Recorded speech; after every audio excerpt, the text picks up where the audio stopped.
प्रदेश के राजस्व एवं संसाधनों को बढ़ाकर प्रदेश का आदर्श विकास सुनिश्चित करने के लिए हम कृत संकल्प हैं। प्रदेश की विकास यात्रा में यह हमारे मुख्यमंत्री जी का संकल्प है कि प्रदेश न केवल बीमार राज्यों की श्रेणी से बाहर आए, बल्कि साथ ही प्रदेश की जनता की जीवन शैली में व्यापक सुधार हो और आनंद की अनुभूति के साथ प्रदेश के नागरिक नित्य नए मुकाम हासिल करें, नित्य नई ऊंचाइयां प्राप्त करें और प्रदेश को विकसित होने की राह में अग्रसर करें। सुबह का हर उजाला हमारे साथ हो, हर दिन हर पल सबके लिए खास दिल से दुआ निकले, बस यही थी इस जहां की सारी खुशियां प्रदेश की जनता के साथ हों। शेरो शायरी के साथ मुख्यमंत्री शिवराज सिंह चौहान के कार्यकाल में मध्य प्रदेश का 11वां बजट पेश हो गया। वित्त मंत्री जयंत मलैया का पिटारा बुधवार को विधानसभा में जब खुला तो लोग कई उम्मीदें लगाए बैठे थे।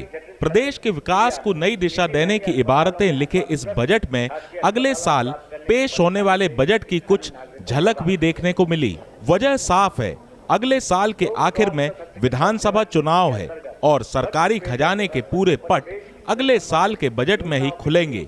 हर बार की तरह शिक्षा, रोजगार, कृषि, स्वास्थ्य, अधोसंरचना के विकास के क्षेत्रों का जिक्र इस बजट में भी रहा।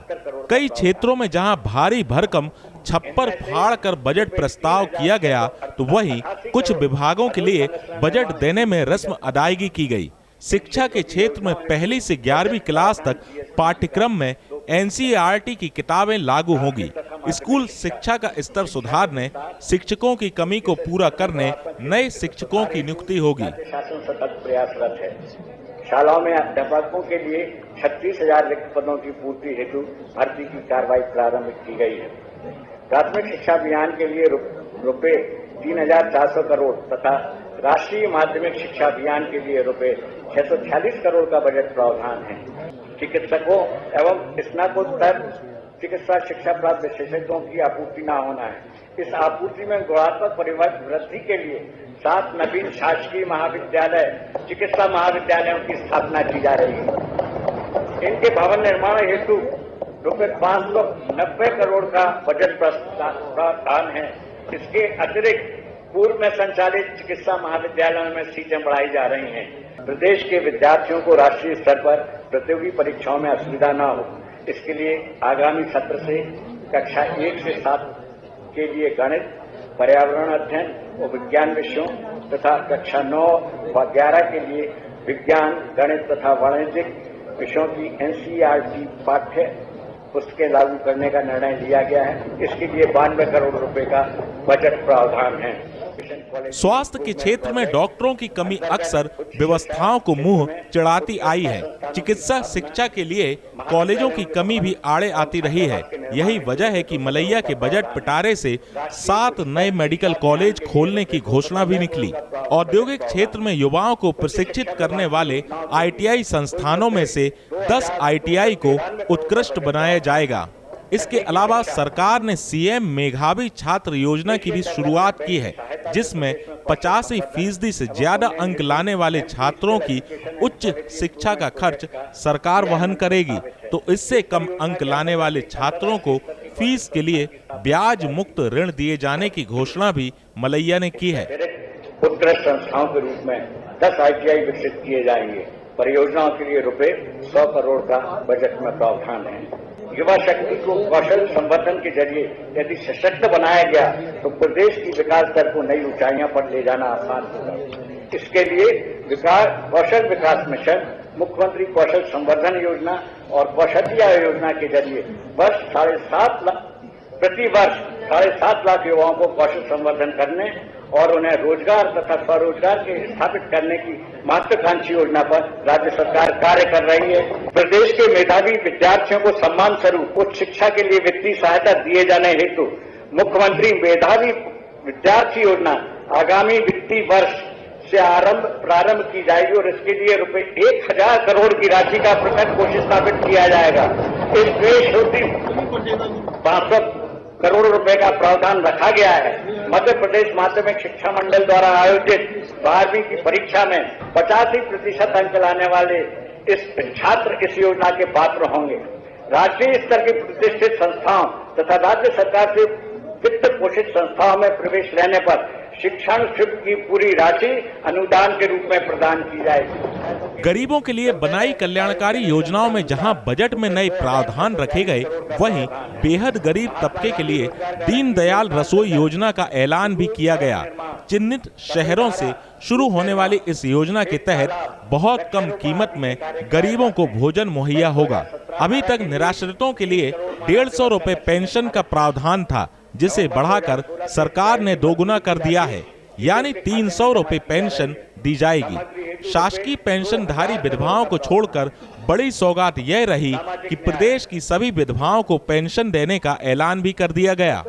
अध्यक्ष महोदय, सामाजिक न्याय सुरक्षा पेंशन योजना के अंतर्गत पेंशन की राशि 150 रुपए से बढ़ाकर 300 रुपए की गई और समाज में विधवाओं की कमजोर स्थिति देखते हुए शासन ने यह निर्णय लिया है कि सेवारत और पेंशन पाने वालों को छोड़कर सभी विधवाओं को पेंशन दिया जाएगा। नहीं रहेगा। नगरीय क्षेत्र के अति गरीबों को सस्ते दर पर भोजन उपलब्ध कराने हेतु प्रदेश के चुने हुए नगरों में दीनदयाल रसोई योजना लागू करने का निर्णय मेरी सरकार ने लिया है। इसके लिए अधोसंरचना निर्माण हेतु ₹10 करोड़ का बजट प्रावधान है। योजना का वित्त पोषण मुख्य रूप से कंपनियों के कॉर्पोरेट सामाजिक जिम्मेदारी के निर्वहन हेतु उनसे प्राप्त होने वाले अंशदान से किया जाएगा। लोक सेवा प्रबंधन दुरुस्त हो और आम लोगों को फायदा मिल सके, इसके लिए कई प्रयास किए जा रहे हैं। सरकारी कर्मचारियों द्वारा की जा रही 7वें वेतनमान की मांग पर भी इस बजट में मोहर लग गई। प्रदेश के करीब 5 लाख कर्मचारियों को 1 जनवरी 2016 से 7वें वेतनमान का लाभ मिलेगा। इसका नगद भुगतान जुलाई 2017 से शुरू होगा। कर्मचारी कल्याण अध्यक्ष महोदय, राज्य सरकार का यह ध्येय है कि नागरिकों को बेहतर सेवाएं मिलें और इस हेतु सेवा प्रदायकों अर्थात शासकीय सेवकों में संतोष और आनंद जरूरी है।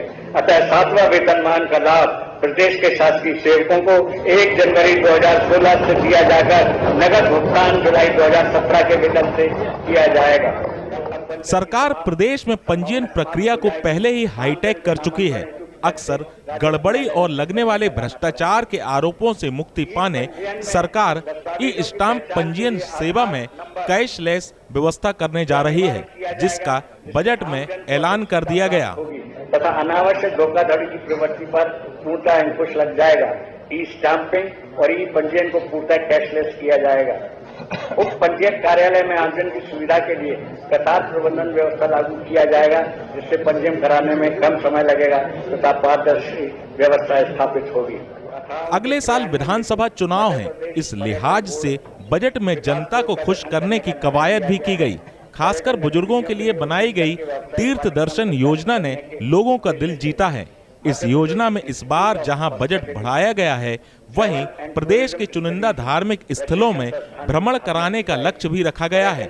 नमामि देवी नर्मदे योजना के तहत नर्मदा की स्वच्छता पर भी विशेष ध्यान रखा जाएगा।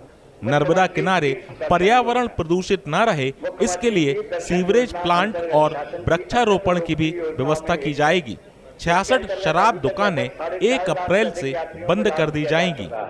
इस वर्ष योजना के अंतर्गत प्रसिद्ध तीर्थ स्थल गंगा सागर, कामाख्या देवी, गिरनार जी, पटना साहिब तथा मध्य प्रदेश के तीर्थ स्थानों उज्जैन, मैहर, श्री राम राजा मंदिर ओरछा, चित्रकूट, ओंकारेश्वर तथा महेश्वर को भी जोड़ा जाएगा।